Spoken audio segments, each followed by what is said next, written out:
My name's Julie, and life has been really tough lately. Just 5 months ago, I walked away from what I thought was my forever love story. On top of that, my grandma is slowly losing herself to dementia, and it feels like everything is closing in on me. I was at work in the local library, trying to focus on putting books back on the shelves, but my mind was far away, thinking about Grandma. That's when my best friend Cheryl walked in, her face full of concern, like she was about to tell me something serious. "Julie, you look terrible," Cheryl said bluntly, standing with her hands on her hips. "Thanks, Cheryl. You always know how to lift my spirits," I replied, my voice dripping with sarcasm. "No. Seriously, Julie, this isn't good. You need help, someone to talk to, like a professional," she insisted, her gaze softening. I knew she was right. The sleepless nights and constant stress were wearing me down. So I sighed and said, "Maybe you're right. Do you know anyone?" She nodded eagerly. "Dr. Thompson. I've heard he's really good with cases like yours. I'll text you his info." I wasn't sure about opening up to a stranger, but something had to change. The very next day, I found myself sitting in Dr. Thompson's office. It was a cozy room with soft lighting and way too many diplomas on the wall. He was older, maybe in his late 50s, and had a calm presence that made the room feel a little safer.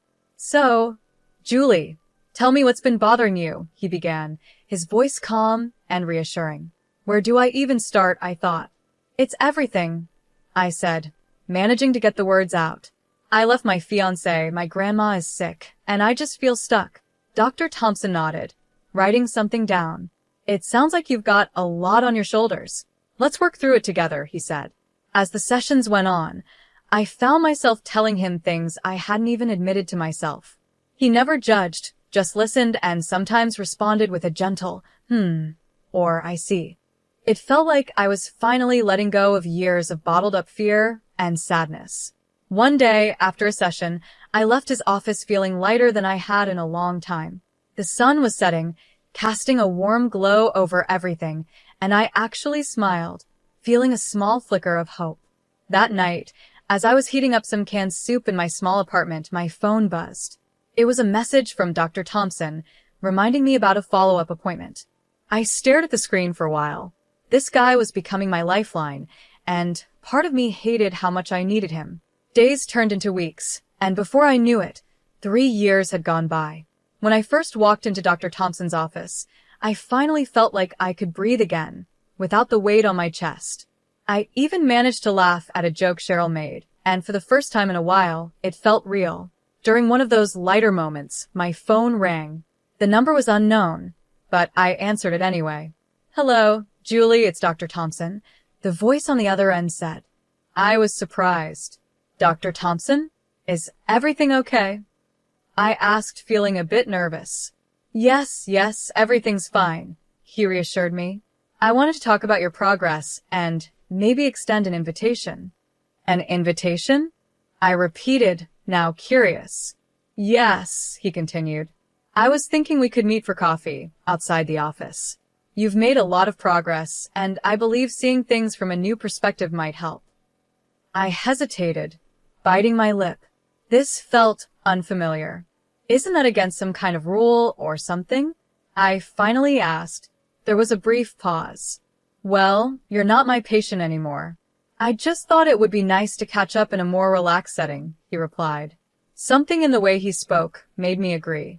"Okay, sure." "Coffee sounds nice," I said, ignoring the nervous flutter in my stomach. We met at a local cafe the following Wednesday. It felt strange seeing him outside the office, dressed in jeans and a casual shirt. He seemed like a regular guy, almost different from the professional I was used to. "You look well, Julie," he said with a warm smile as he greeted me. "Thanks, Dr. Thompson. I'm feeling better, too," I replied, tucking a loose strand of hair behind my ear. "Please call me James." "We're not in the office now," he said with a light laugh. I nodded, feeling a bit awkward. "Okay, James." Surprisingly, the conversation flowed easily. We talked about all sorts of things. He shared how much he loved hiking and how he always wanted to visit the Grand Canyon. I told him about my new hobby, painting something I had started as a way to cope. As we sipped our coffee, he leaned in a little, his eyes serious but kind. "Julie, I've watched you grow and overcome so much. You're incredibly strong, you know that?" he said. I blushed, not used to such direct compliments. "Thanks. I guess I had a good therapist," I replied with a small smile. He chuckled. "Well, I can't take all the credit. You did the hard work." We kept talking, not even noticing as the cafe started to empty out. It was only when the waiter came to clean up that we realized how much time had passed. "Looks like it's time to go," I said with a smile. I felt a twinge of disappointment as I said goodbye. James stood up and offered his hand to help me. "Julie, I've enjoyed this more than I thought I would. Would you like to do this again? Maybe dinner next time?" I hesitated, feeling a mix of excitement and caution inside me. But when I looked into his kind eyes, I found myself nodding. "Yeah, dinner sounds great." Our dinners and casual meetups quickly grew into a full-blown romance. Before I knew it, James and I were inseparable. He was attentive, caring, and always there to help, especially with my grandma's situation. I thought I'd found the perfect person and that my life was finally turning around. But after the wedding, things started to change, or maybe I began to see his true self. It started small. He'd make comments about my friends like, "You're better off without them," or "They don't really care about you." At first, I brushed it off, thinking he was just being protective. But then it got worse. He became possessive, always needing to know where I was and who I was with. His control slowly took over every part of my life. He insisted that I quit my job, saying, "You don't need to work. I can take care of everything. Trust me, Julie." It wasn't about money for me. It was about freedom, having something that was mine. But still, I found myself agreeing, quitting my job, and becoming completely dependent on him. That had been his plan all along. Soon after, the isolation began. He'd check my phone, monitor my calls and texts. "Who are you talking to?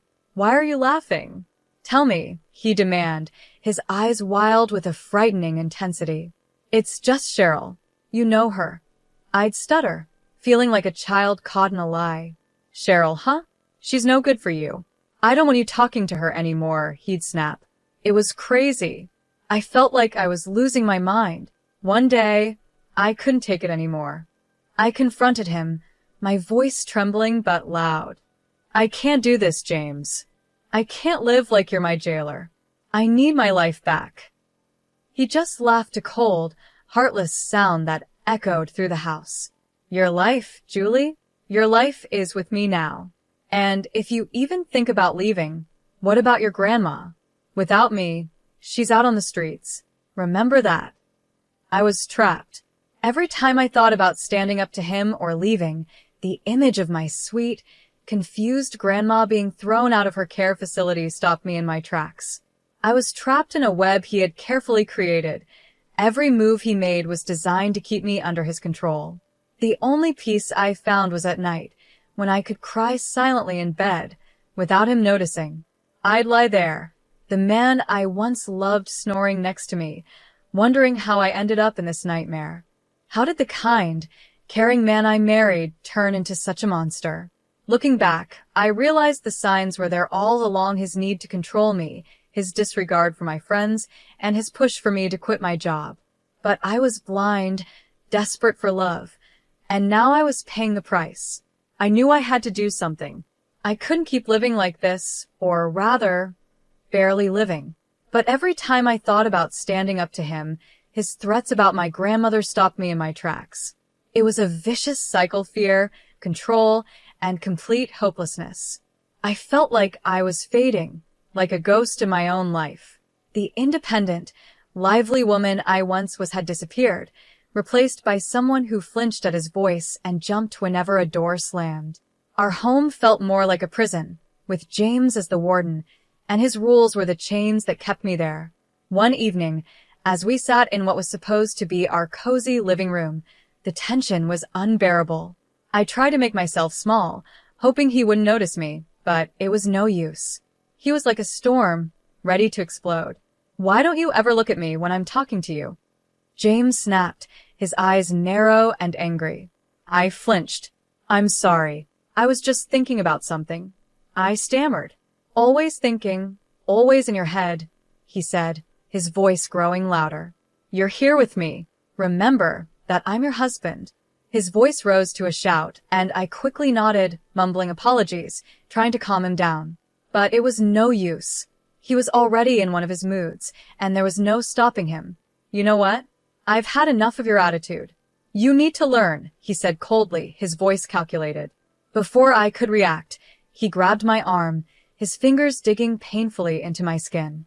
James, please, you're hurting me, I cried, fear washing over me. He dragged me toward the small storage room, the one place I feared most in the house. It was dark, with no windows, a tiny box of a room. Maybe some time in the dark will teach you to appreciate what you have, he hissed, shoving me inside. I stumbled, hitting the cold floor as he slammed the door, leaving me in complete darkness.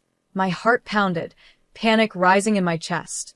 I had always been terrified of the dark, and now I was trapped in it, alone and terrified. I once told James about my fear of the dark back when I thought he cared. James, please let me out. I'm scared of the dark, remember? I yelled, my voice shaking. His cruel laughter was the last thing I heard before his footsteps faded away. I was left alone, trapped in the darkness, the weight of my situation pressing down on me. I curled up in a corner, my body trembling as I cried. Time passed, but I couldn't tell how long it felt like forever. Every little creak and sound from the house made me jump, my mind creating monsters in the shadows. But the real monster was just outside the door, the man I had married. Finally, the door creaked open, a sliver of light breaking through the darkness. Have we learned our lesson? James's voice was full of mockery. I couldn't speak or even look at him. I just nodded, desperate to get out of that room. He pulled me up, his grip still firm, but not as painful. Good. Remember this feeling, Julie. Remember who's in charge here, he said coldly. As I stumbled back to the living room, my legs weak and my eyes struggling to adjust to the light, a deep sense of shame washed over me. How had I let it come to this? How had I become so weak, so controlled? But underneath the shame and fear, something else stirred anger. I was angry at him for treating me this way, but I was also angry at myself for allowing it. That dark room was a wake-up call.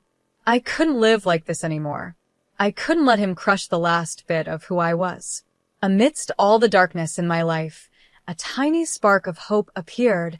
I found out I was pregnant. As I held the positive test in my hands, a wave of emotions rushed over me. Fear, uncertainty, but also a fierce, protective love.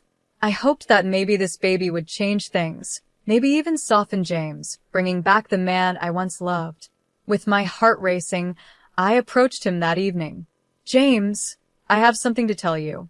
We're going to have a baby. His reaction was immediate and terrifying. His face twisted, not with joy, but with anger. A baby? No, that's not happening, Julie. I stepped back, his harsh words cutting deep. But it's our child, I said, trying to plead with him. Maybe this could change things, make them better. He didn't care. His voice was cold as he spat out. No, Julie, it's going to change nothing. You're going to get rid of it. I felt a sudden surge of defiance rise up inside me. No, I won't do that. This child is part of me. In a rage, he grabbed my arm, his fingers digging into my skin painfully. You don't understand, do you? You're mine. Everything you have is mine, your fears, your body, your future. I struggled, but James was too strong. James, please let me go. I begged, but he didn't listen. Instead, he dragged me to a small locked room at the back of the house, the one place I avoided at all costs. The room was dark, damp, and full of spiders, my worst fear. With a rough shove, he pushed me inside, and the door slammed shut behind me. The sound of the lock clicking felt like the end. My heart raced as I heard the spiders moving in the darkness. I was trapped, the tiny space closing in on me, and the terror of the spiders taking over. Let's see how long your maternal instincts last now, James taunted from the other side of the door. I screamed and pounded on the door, but it was no use. Hours passed in that dark, horrifying room, and my mind raced with fear for both myself and my unborn child. How could I bring a baby into this nightmare? Finally, the door opened, and James's silhouette appeared in the doorway, a smirk on his face. Well, have you thought it over? Are you ready to get rid of the problem now? I was weak, terrified, but still determined. Through my tears, I whispered, "No, that small act of defiance cost me. He left me there even longer, the spiders my only company." The last thing I remember was collapsing to the floor and fainting. When I woke up, I was in a hospital room, surrounded by the sterile white walls and the beeping of machines. I felt disoriented at first, but then the memories came rushing back. James, the spiders, the darkness. A shiver ran through me, but beneath all the fear, something else stirred, a fierce protective love for the tiny life growing inside me. I knew I had to act, not just for myself, but for my baby. As soon as I was alone, I quietly pulled out the phone I had hidden and dialed my cousin, Charles, who worked with the FBI. His voice was a lifeline as I whispered my story, every word a mix of fear and hope. "Charles, it's Julie. I need help." "It's James." My voice cracked, the reality of everything threatening to overwhelm me. "Julie, slow down. Tell me everything," Charles said, his voice calm and steady. I told him everything, each word lifting a little of the weight off my shoulders. His responses were professional, but I could hear the anger underneath. "Julie, listen to me. I'm going to help you. We're going to get you out of there, but you need to stay strong just a little longer." "Can you do that?" he asked. I nodded into the phone, making a silent promise to myself and my baby that I would hold on just a little longer. "I can, Charles. I have to," I whispered. "Good. I'm going to make some calls. We'll act fast." "Just hang tight and don't do anything to make him suspicious," Charles instructed. I agreed, holding on to the fragile lifeline of the plan he was forming. The rest of my hospital stay felt like a blur, doctor coming in and out, whispered phone calls, and every minute stretching into what felt like forever as I waited to be released. When the day finally came for me to go home, a heavy dread settled over me. The house, which once felt like a place of love and safety, now loomed like a monster. Its walls seemed to echo with all the screams and tears from the past months. James was there waiting for me, his presence dark and heavy, filling the room like a storm. I braced myself for what was coming, the confrontation I had been dreading but also preparing for. "Julie," James said, his voice calm in a way that made my skin crawl. "You're back. How is the hospital?" I kept my voice steady, hiding the emotions swirling inside. "It was fine. I'm feeling better," I lied, looking him in the eye with as much calmness as I could muster. He circled me slowly, like a shark sensing blood in the water.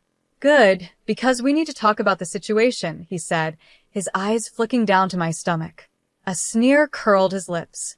I clenched my fists, feeling the baby move inside me. "There's nothing to talk about. I've made my decision." James's face twisted with rage. "Your decision? You think you have a choice here?" I swallowed hard, but stood firm. "Yes, I do.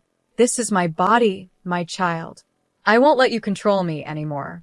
He let out a cold, humorless laugh. "Oh, Julie, you never learn, do you? I always have control. Always. But this time was different. I had a plan, a lifeline.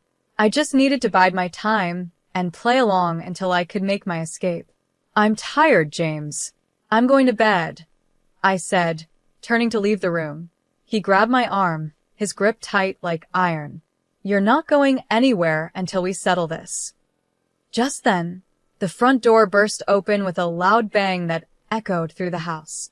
Police officers rushed in, their badges gleaming, their faces set with determination.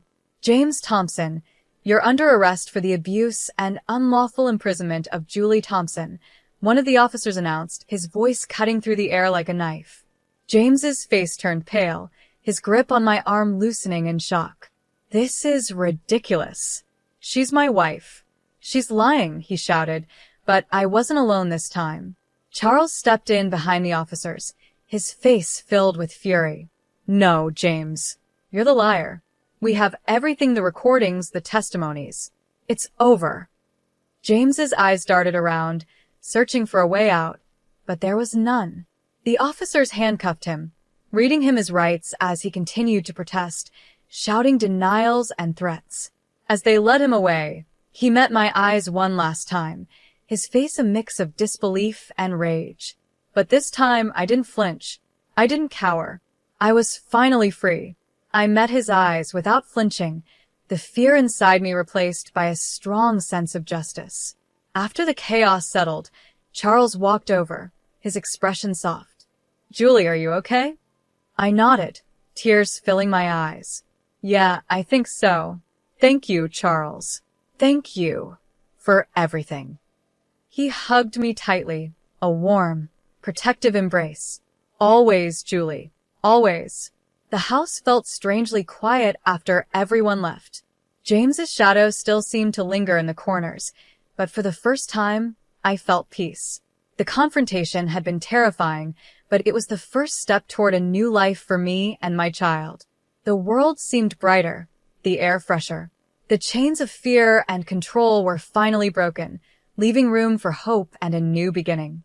With James now facing the consequences of his actions, I could finally breathe and plan for the future. I moved back into my old apartment, and its familiar walls welcomed me. It needed some work, a bit of paint here, a new picture there, but it was mine. As I unpacked a box of old photos and memories, there was a knock at the door. I opened it to see Cheryl, her face lighting up with a wide grin. "Julie, look at you. Free and glowing," she exclaimed. I laughed, the sound light and real. "Cheryl, come in." "I've missed you." We sat down, surrounded by half-unpacked boxes, with a pot of coffee between us. "So, what's the plan now?" Cheryl asked, her eyes bright with excitement. I took a deep breath, feeling the weight of her question. "First, I'm going back to work. I need to find my footing again. Then, I'll focus on being the best mom I can be." Cheryl reached over and squeezed my hand. "You're going to be amazing, Julie. And if you need anything, you know I'm always here, right?" I nodded, the lump in my throat making it hard to speak. "I know, Cheryl. Thank you." As days turned into weeks, I found a rhythm in my new life. I returned to work at the library, where the books and quiet gave me comfort. My coworkers welcomed me back with open arms, their support reminding me that I wasn't alone. My pregnancy continued, and each doctor's visit brought a mix of nerves and excitement. Then, on a cool autumn morning, my son was born. Holding him in my arms, everything else faded away. He was perfect, a tiny beacon of hope and love. The legal battles with James were tough and emotionally draining, but I stayed strong, supported by Charles, Cheryl, and my legal team. In the end, justice was served. James was sentenced to spend years behind bars, his threats and control finally silenced. I received a settlement, a sum that ensured a comfortable future for my son, my grandmother, and me. But more than the money, it was the freedom that meant the most. I was no longer tied to a man who saw me as something to control. I was finally free. As my son grew, so did I. I learned to trust again, to laugh freely, and to love without fear. I made new friends, reconnected with old ones, and found joy in the small things. One day, as I watched my son playing in the park, a thought crossed my mind. "We did it, little one. We're really doing it," I whispered, tears of happiness filling my eyes. He looked up at me, his little face lighting up with a big smile, and in that moment, everything felt perfect.